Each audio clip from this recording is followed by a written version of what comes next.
예, 시편 말씀은 제가 몇 번씩 이야기해 드렸는데 크게 제일 많이 나오는 내용이 탄원시가 제일 많이 나와 있습니다. 그러니까 그 내용의 성격을 보면 탄원시가 많이 나와 있는데요. 탄원시라는 것은 누군가가 나에게 해코지하고 못되게 굴고 못살게 굴 때에 하나님 저 사람 조금 혼내주세요. 저 사람에게 하나님 벌 주세요. 뭐 그런 기도의 시편이 바로 탄원시입니다. 반면에 그 탄원시만큼 많이 나오는 그 시가 뭐냐면 감사시입니다. 누군가가 나를 힘들게 하고 못 살게 굴고 그래도 저는 하나님 감사합니다 라고 하는 게 이제 감사시지요. 그런데 오늘 41편은 탄원시일까요? 아니면 감사시일까요? 예, 이렇게 질문을 하게 되면 어떤 분들은 탄원시라 얘기하시는 분도 계시고 어떤 분은 감사시라고 하시는 분도 계십니다. 근데 대다수가 오늘 본문에 보면 이 원수가 나를 힘들게 합니다. 그리고 그 원수를 하나님께서 보응해달라고 막 그렇게 이야기하는 걸 볼 수가 있습니다. 그래서 두 가지 관점에서 오늘 본문을 한번 같이 보면 어떨까 싶습니다. 하나는 탄원시의 관점에서, 하나는 감사시의 관점에서 이렇게 한번 말씀을 살펴보려고 합니다. 오늘 시편 41편 1절 그 위에 보면 작은 글씨로 다윗의 시라는 글씨가 있습니다. 혹시 여러분들 갖고 있는 성경책에 그게 나오나요? 예, 다윗의 시. 다시 말하면 다윗이 이 시를 지었다는 거지요. 그래서 학자들은 이 시가 탄원시라 그러면서 왜 탄원시의 조건이 있는지를 이렇게 설명을 합니다. 이 시에 배경이 있습니다. 그 배경은 뭐냐면 다윗이 우리아의 아내 바세바를 간음하지요. 예. 하나님께서 나단 선지자를 통하여서 너도 똑같이 그렇게 될 것이다. 하나님께서 이제 벌 주시겠다고 심판하시겠다고 말씀을 하십니다. 그 중에 하나가 뭐냐면 자기 아들 압살롬이 반역을 하는 겁니다. 반역을 하니까 어떻게 될까요? 도망가야죠. 목숨을 부지하기 위해서 도망을 가는 장면이 있습니다. 아마도 이 본문이 그때쯤 쓰여진 게 아닐까라고 생각을 합니다. 어떤 왕이 도망을 간다고 하면 이제 한번 가정을 해보시죠.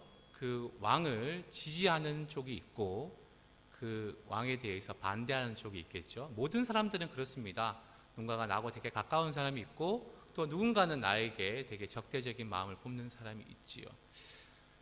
다윗 왕도 마찬가지죠. 이렇게 왕이 이제 궁궐을 밖에 나갔을 때에 이 다윗 왕을 도와주는 사람들이 있고 오히려 이 왕이 빨리 죽었으면 좋겠다 저주하는 사람들이 있습니다.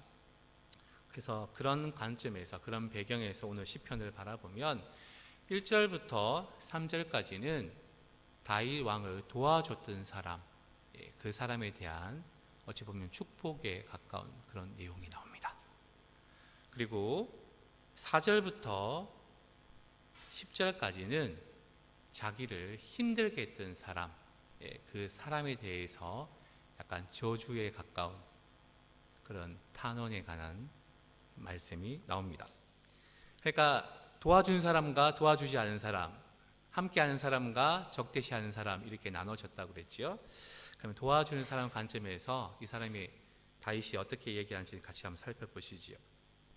1절 말씀 같이 한번 읽어보겠습니다. 시작. 가난한 자를 보살피는 자에게 복이 있으며 재앙의 날에 여호와께서 그를 건지시리로다. 여기 보면 가난한 자라고 되어 있습니다. 개역 한글 성경, 이전에 있었던 성경에는 빈약한 자로 되어 있습니다. 빈약하다 그러면 빈자가 가난하고요, 약자가 뭔가 부실해 보이고 약한 그런 사람을 가리키지요. 근데 가난하다 그러면 한 가지밖에 가르치지 않습니다. 그런데 실제로 그 히브리어 말이라는 단어가 여러 가지를 다 포함하고 있습니다. 병들어서 되게 힘들어하는 사람도 말이고요. 돈이 없어서 먹을 것 때문에 늘 고생하는 사람도 말이고요. 그리고 늘 강한 사람이 치여서 이렇게 저렇게 시달리는 사람도 말이라 합니다. 그러니까 오늘 가난한 자 이렇게 번역되는 부분을 조금 더 내용을 살펴보면 약하고 병들고 지치고 그래서 가난해진 사람들, 그런 사람들을 말합니다. 그런데 그 가난한 사람들을 보살피는 자에게 복이 있다고 합니다. 오히려 재앙의 날이라는 것은 뭐냐면 어떤 재난이 찾아왔을 때를 이야기합니다. 재난이 찾아왔을 때. 우리는 생각을 늘 하시죠. 이렇게 쓰나미가 몰려와도 재난이 되고, 갑자기 지진이 일어나도 재앙이 되고, 그리고 여러 가지 산사태라든지 이런 것들, 자연재해들은 늘 우리가 많이 생각하지요. 또 인재도 있습니다. 비행기가 추락을 한다거나 배가 침몰을 하거나 이런 것들도 다 재난이 되지요. 그런데 그 재난의 날 때에 여호와께서 하나님께서는 그를 건져 주실 것이다. 누구를요? 가난한 자를 보살피는 자에게. 왕궁을 빠져나가서 살아가야 되는 다윗 왕은 어찌 보면 빈약한 자, 가난한 자, 병든 자일 수 있습니다. 육체의 병은 없다 하더라도 마음의 병이 심하게 곪아 있을 수 있지요. 아들이 자기를 할 것을 겨눈다면 그것만큼 힘든 게 어디 있겠습니까? 저희도 아들이 하나 있는데 영광이가 자라서 어느 날 갑자기 제 멱살을 잡으면 제가 되게 충격을 받을 것 같습니다. 근데 칼끝을 거느였다고요. 그리고 먹을 것들이 싸질고 나왔던 것들이 같이 따라 나왔던 사람들도 밥을 먹여야 되지 않습니까? 그러면 먹는 게 늘 부실하지요. 그럴 때에 보살펴 주는 사람에게는 환난 날 때 하나님께서 그를 건져 주실 것이다. 그렇게 이야기합니다. 2절 말씀입니다. 같이 읽겠습니다. 여호와께서 그를 지키사 살게 하시리니 그가 이 세상에서 복을 받을 것이라. 주여 그를 그 원수들의 뜻에 맡기지 마소서. 여기 보면 그를 지키사 할 때 그가 누굴까요? 이렇게 가난한 자를 도와준 사람, 보살펴 준 사람. 다윗 입장에서는 자기를 도와준 사람은 늘 살게 해주시라는 거예요. 여기 살게 해준다는 건 다르게 말하면 오늘 내가 살고 내일을 죽는다는 것은 뭐냐면 오늘까지만 저에게 생명이 부여됐다는 거죠. 내일도 살게 한다는 것은 생명이 내일까지 연장된다는 거예요. 그러면 다시 말하면 살게 해주시라는 것은 날마다 그에게 새로운 생명을 부여해 주세요. 그러니까 오래오래 살게 해달라는 이야기를 그렇게 표현합니다. 그래서 이 세상에서 복을 받게 해주세요. 그리고 원수들이 있다 하더라도 그 원수들의 계략에 빠지지 않도록 그를 보호해 주세요. 그렇게 이야기합니다. 누구에게요? 자기를 도와준 선대한 사람들에게요. 그리고 또 이야기합니다. 3절 같이 읽겠습니다. 시작. 여호와께서 그를 병상에서 붙드시고 그가 누워있을 때마다 그의 병을 고쳐주시나이다. 그를 누군가요? 이렇게 자기를 선대해 준 사람, 자기에게 잘해 준 사람, 자기를 보살펴 준 사람은 혹이나 아파서 병상에 있더라도 그를 붙들어 주시고 그리고 어디 있든지 간에 그의 병을 고쳐주세요. 상당히 감동적인 그런 축복문이 아닐 수 없습니다. 혹이나 여러분들 중에서 저에게 잘해주시면 제가 이렇게 이야기한다면 그건 나쁜 건 아니죠. 이렇게 하나님 진주자매가 저에게 너무 잘해줍니다. 진주자매가 있는 곳에는 하나님께서 늘 함께 해주셔서 복을 주시고 정말로 나쁜 사람들이 있으면 그 사람도 혼내주시고 오래오래 살게 해주시고 아프면 병도 고쳐주시고 괜찮나요 지금? 나쁜 거 아니잖아요. 그런데 그 다음부터가 자기에게 나쁘게 일든 사람을 말합니다. 우리 4절 말씀 같이 읽겠습니다. 시작. 내가 말하기를 여호와여 내게 은혜를 베푸소서 내가 주께 범죄하여 사오니 나를 고치소서 하였나이다. 아마도 이제 다윗도 아팠던 것 같죠. 이렇게 자기가 좀 심한 병에 걸린 것 같습니다. 하나님께 이야기를 합니다. 하나님 은혜를 베푸셔서 내 죄를 용서하여 주시고 나를 고쳐주세요. 구약시대 때에는 아픈 이유는 죄를 저질러서 아프다고 그렇게 생각을 합니다. 다시 말하면 죄의 결과는 늘 나의 육체적인 질환으로 질병으로 나타난다고 그렇게 생각을 했어요. 누가 아프면 쟤는 죄 지었네. 그럼 다윗이 아프면 자기가 죄를 지었기 때문이다. 그렇게 생각을 하지요. 그러니까 고치소서 하기 전에 먼저 어떤 얘기를 하냐면 제가 범죄했습니다. 제가 회개합니다. 제 병을 고쳐주세요. 그런데 다윗에게는 적대심을 품는 사람이 있습니다. 성경에는 압살롬이 그런 사람이고요. 아히도벨이 그런 사람입니다. 아히도벨은요, 다윗의 모사입니다. 모사라는 말이 조금 어려운데요. 그냥 우리 사극이나 영화를 보시면 그 왕이 있는데 전쟁이나 무슨 일이 있을 때 옆에서 전하 이렇게 하시는 게 좋겠습니다. 3만원 군사를 어디를 보내고 2만원을 어떻게 하고 이렇게 해주는 사람 있잖아요. 그럼 그렇게 해라 할 때 그 옆에서 자꾸만 지략가가 있잖아요. 이게 그 사람을 모사라 그럽니다. 그러니까 가장 가까워야 됩니다. 가장 친해야 되고 가장 믿을 만한 사람입니다. 근데 그 사람이 배반을 했어요. 아히도벨이 누구한테 가냐면 압살롬 쪽에 붙습니다. 아들이 아버지를 배반했을 때 어떻게 그럴 수 있냐 그러지 않고 오히려 압살롬 편을 들어서 다윗을 죽이고자 했던 사람이 아히도벨입니다. 딱 그렇다라고 하기는 힘들지만 그래도 정황상 아히도벨은 성경에서 누구의 아버지로 나오냐면 우리아의 아내 밧세바의 할아버지가 아히도벨입니다. 그러니까 손주딸이 그렇게 욕을 보였으니까 나는 이제 다윗 왕이랑 관계가 없다. 그러면서 오히려 다윗에 대해서 적대심을 품었는지도 모릅니다. 여하튼 지금 악인들이 자기에 대해서 어떻게 이야기하는지를 이렇게 이야기합니다. 5절 말씀을 같이 읽겠습니다. 시작. 나의 원수가 내게 대하여 악담하기를 그가 어느 때에나 죽고 그의 이름이 언제나 없어질까 하며. 원수가 악담을 합니다. 되게 악한 말 하는 거 있잖아요. 이렇게 쟤는 어떻게 잘 안 됐으면 좋겠다 이런 게 아니고요. 심한 욕 그리고 심한 저주를 악담이라 그러잖아요. 그렇게 하는데 쟤 언제 죽니? 누가요? 다윗이 언제 죽어? 에휴 제가 빨리 죽어야 되는데 이런 악담을 합니다. 아무리 오래 사신 어르신이라도 어르신 이제 사실 만큼 사셨잖아요. 이제 돌아가실 날 이제 내일이면 좋겠죠. 뭐 이런 이야기 하면 큰일 납니다. 아무리 오래 사셔도 우리가 죽는다는 이야기를 함부로 해서는 안 돼요. 그런데 지금 보면 어느 때에나 죽고 언제 죽냐? 그 다음에 그의 이름이 언제나 없어질까? 이름이 없어진다는 이야기는 뭐냐면 자기의 후손들이 없다는 걸 이야기합니다. 만약에 저에게 아들이 없어요. 그리고 저에게 딸이 없어요. 아무도 없어요. 저 혼자 살아간다고 한번 생각해 보시죠. 그러고 난 다음에 저의 이름을 기억해 줄 사람이 있을까요? 없지요. 그런데 만약에 자녀가 있으면 그 자녀들이 돌아가시는 아버지는 누구누구였어. 김아무개였어. 그리고 난 다음에 이제 결국은 족보에 그 이름이 남겠지요. 이렇게. 그러면서 계속해서 그분의 이름을 되뇌입니다. 그런데 이름이 없다는 것은 자손들도 다 망해버려라.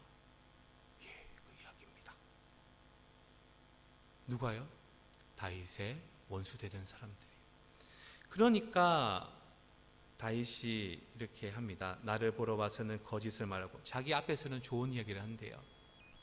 그리고 그의 중심에 악을 쌓았다가 나가서는 이를 널리 선포하며 자기 앞에서는 아첨을 하면서 좋은 말을 하는데 자기 눈 밖을 떠나면 그렇게 안 좋은 악이 나와서 막 이렇게 이야기를 하고 다닌답니다.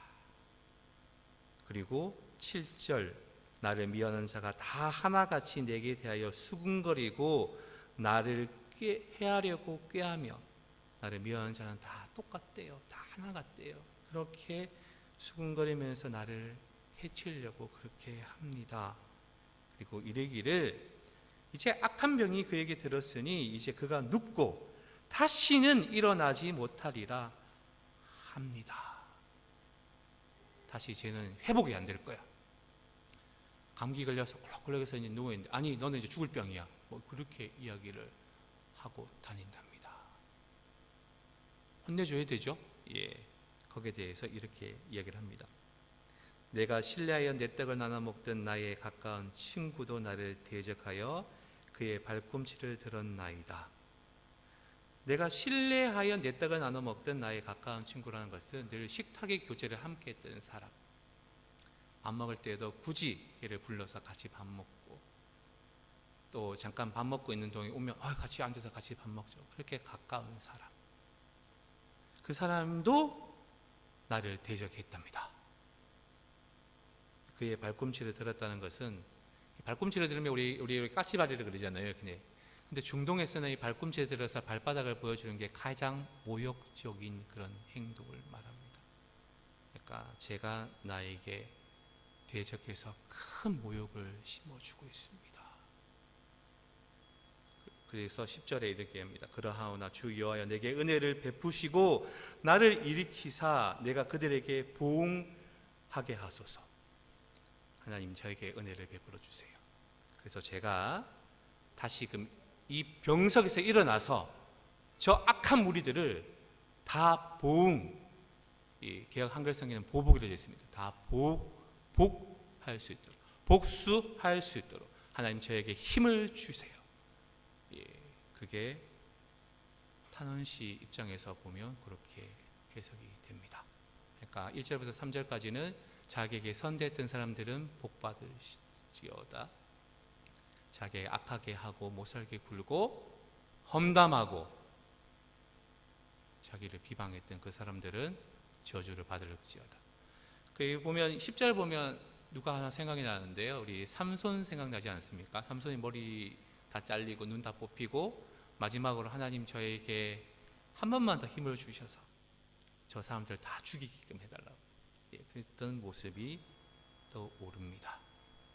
이게 탄원시 입장에서 그렇게 볼 수 있습니다.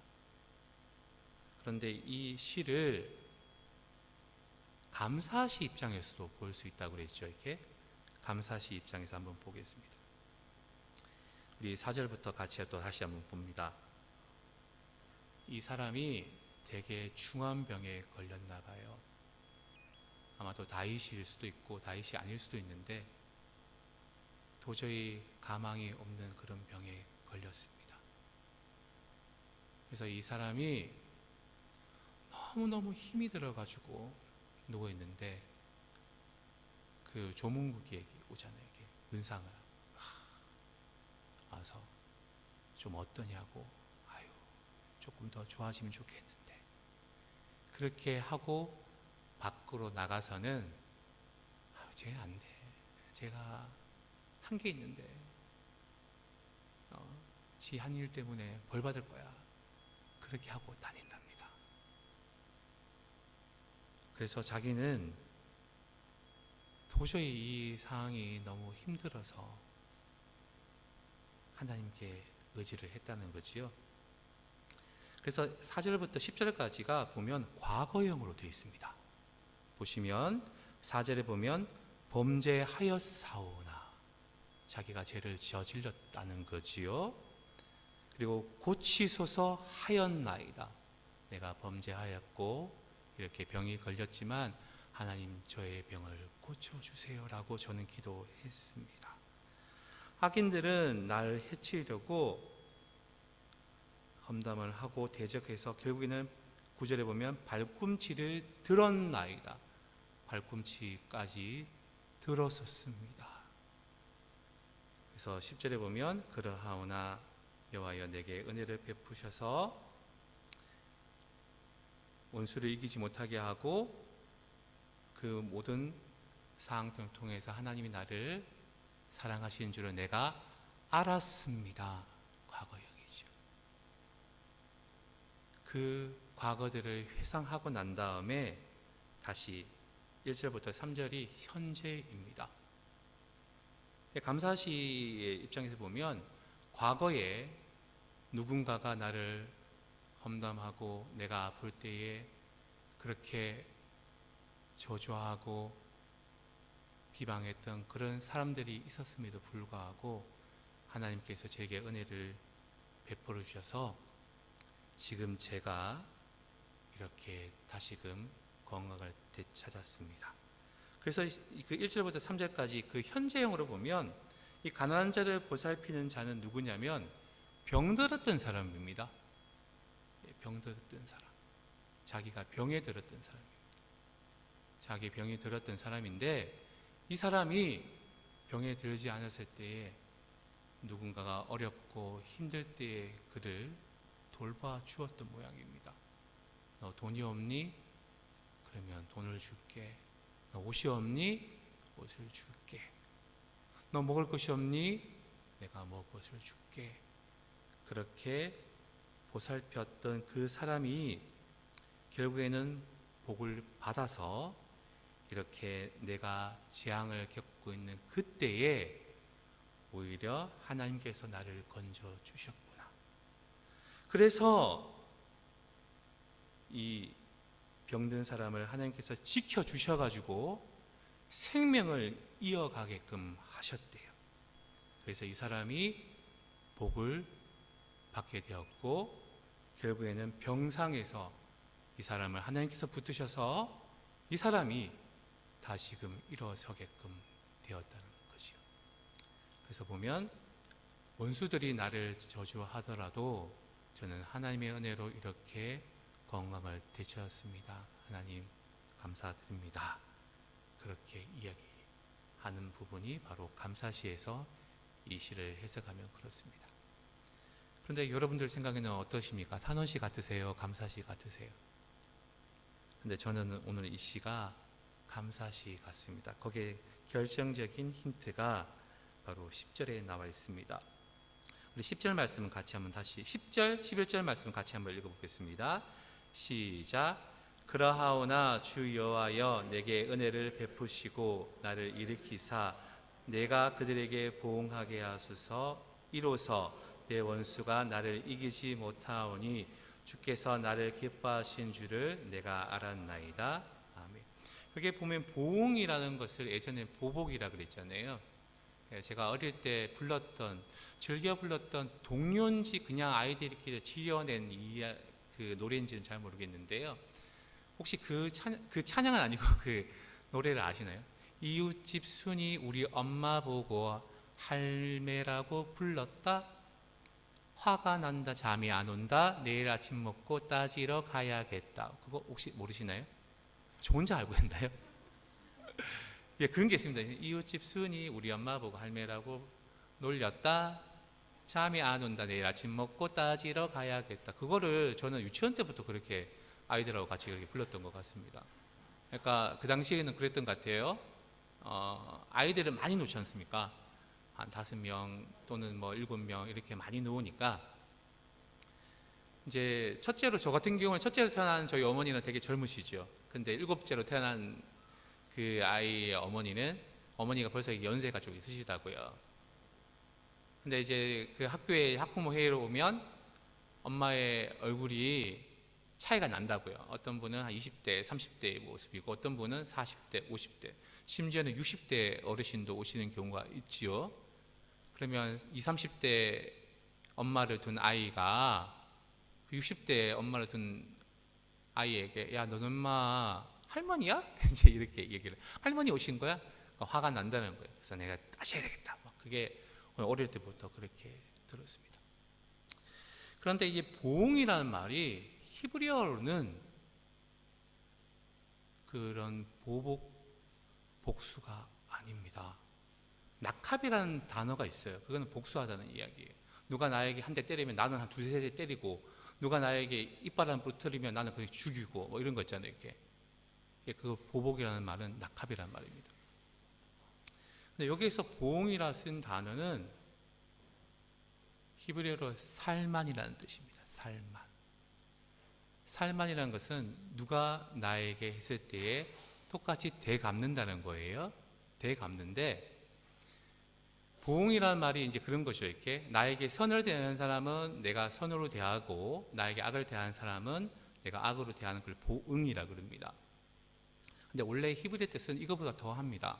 살만의 뜻은 뭐냐면 누가 나에게 악을 행하였을 때에 내가 선으로 갚는 거, 선으로 내가 대갚아 주는 거, 그걸 보고 살만이라 그럽니다. 그래서 살만을 다르게 이야기하면 평화롭게 하다라는 뜻이 있습니다. 거기에서 파생된 명사가 바로 샬롬입니다.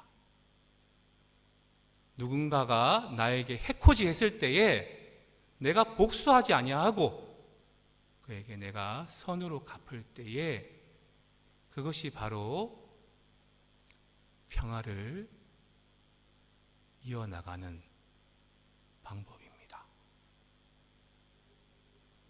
그러니까 하나님, 저 원수들이 저에 대해서 악담을 하고 하지만 하나님 저에게 은혜를 주셔가지고 제가 저 원수들에게 보응하게 하시는데 악을 선으로 대갚아 줄 수 있도록 하나님 저에게 은혜를 달라고 그렇게 이야기합니다. 그러니까 여기는 탄원시라고 하기가 힘들어요. 여기 보면 이 시편은 감사하실 수밖에 없습니다. 하나님, 누군가가 나를 이렇게 힘들게 하는데 저 사람 저주해 주세요, 저 사람 벌 주세요, 제가 좀 안 되게 해주세요가 아니고 하나님, 저 사람이 정신을 차릴 수 있도록 제가 그 악을 손으로 갚을 수 있는 그런 힘을 저에게 주세요. 그렇게 이야기합니다. 이게 바로 오늘 시편 41편에 나와 있는 시죠. 제가 한번 얘기 들은 적이 있죠. 이렇게 시편은 그 권이 1권은 창세기, 2권은 출애굽기, 3권은 레위기, 이렇게 성격이 다 있다 그랬죠. 이렇게 오늘 보면 누군가가 생각이 납니다. 악을 선으로 갚았던 사람이 창세기에 나오지요. 그것도 제일 마지막에 나옵니다. 형제들이 자기를 팔고 자기를 못살게 굴고 자기를 우물에 가두고 그렇게 악을 베풀었음에도 불구하고 그 형제들이 두렵고 떨릴 때에 그에게 손으로 대갚아 준 사람이 있습니다. 창세기 마지막에 나오지요. 요셉. 어찌 보면 이 10절은 요셉과 같은 그런 마음을 달라고 하나님께 부르짖는 이 시인의 고백이라 할 수 있습니다. 하나님, 저에게 은혜를 베풀어 주세요. 누군가 저를 힘들게 합니다. 그러나 선으로 갚기도 힘든데 악을 제가 선으로 갚길 원합니다. 그런데 이런 분이 또 계십니다. 우리 성경 요한복음 13장 18절 말씀 한번 보시죠. 요한복음 13장 18절 말씀 제가 읽겠습니다. 내가 너희 모두를 가리켜 말하는 것이 아니니라. 나는 내가 택한 자들이 누구인지 알미라. 그러나 내 떡을 먹는 자가 내게 발꿈치를 들었다는 성경을 응하게 하려는 것이니라. 내 떡을 먹는 자 누군가? 이렇게 여기서 가룟 유다입니다. 가룟 유다, 예수님을 파는 거예요. 이렇게 함께 같이 늘 식사하고 함께 같이 늘 동고동락하게 했던 그 가룟 유다가 나를 배신하고 나에게 심한 모욕을 나중에 줄 것이다. 그렇지만 예수님은 어떻게 하시는가요? 이렇게 가룟 유다에게 너는 죽어버려라 이렇게 하시나요? 마지막까지 예수님은 그의 발을 씻어 주시지요. 그가 다시금 말을 한번 마음을 되돌이키기를 그렇게 바라셨던 분이 예수님이십니다.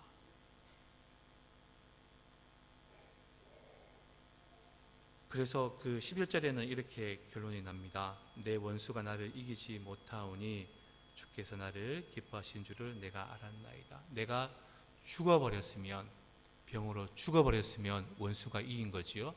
원수의 저주가 그대로 성취된 거잖아요. 쟤 죽어버렸으면 좋겠다. 병을 죽었으면 좋겠다.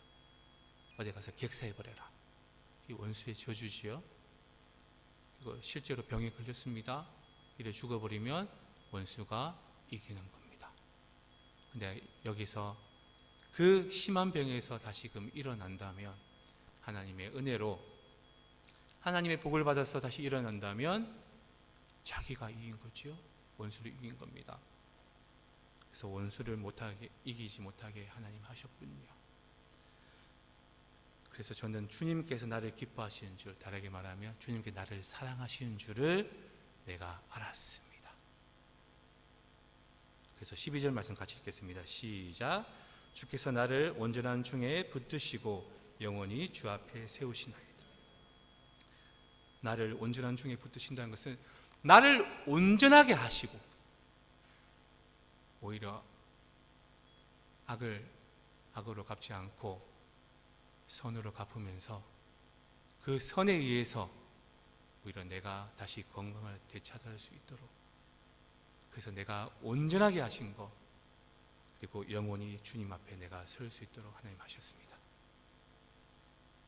그게 오늘 46편 시편 말씀입니다. 오늘 우리에게 주어진 상황은 다 똑같습니다. 어떤 분은 이 시편을 바라보면서 탄원시라 생각할 수 있고, 어떤 분은 이 시편을 바라보면 감사시라 생각할 수 있습니다. 여러분들에게도 주어진 삶이 다 똑같지요. 어떤 분은 한탄하고 내 삶이 왜 이래?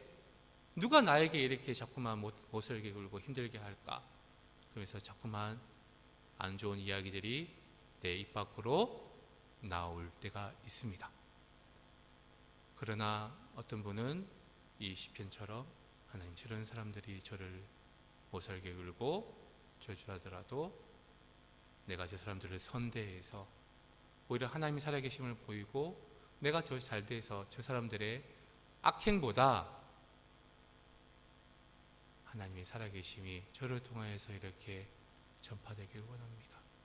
그래서 제가 온전한 중에 붙들림을 받기를 원합니다. 영원히 주님 앞에 제가 서 있기를 원합니다. 그렇게 고백할 수 있으면 참 좋겠다 싶습니다. 우리는 똑같은 삶 속에서 어떻게 살아가느냐, 그 갈림길이 있습니다. 내가 탄식하고 살아갈 것인가, 저주하고 살아갈 것인가, 아니면 감사하고 하나님의 뜻대로 살아갈 것인가. 오늘 이 시편을 통하여서 함께 좋은 쪽으로 결단할 수 있는 저와 여러분이 되시기를 간절히 기원합니다.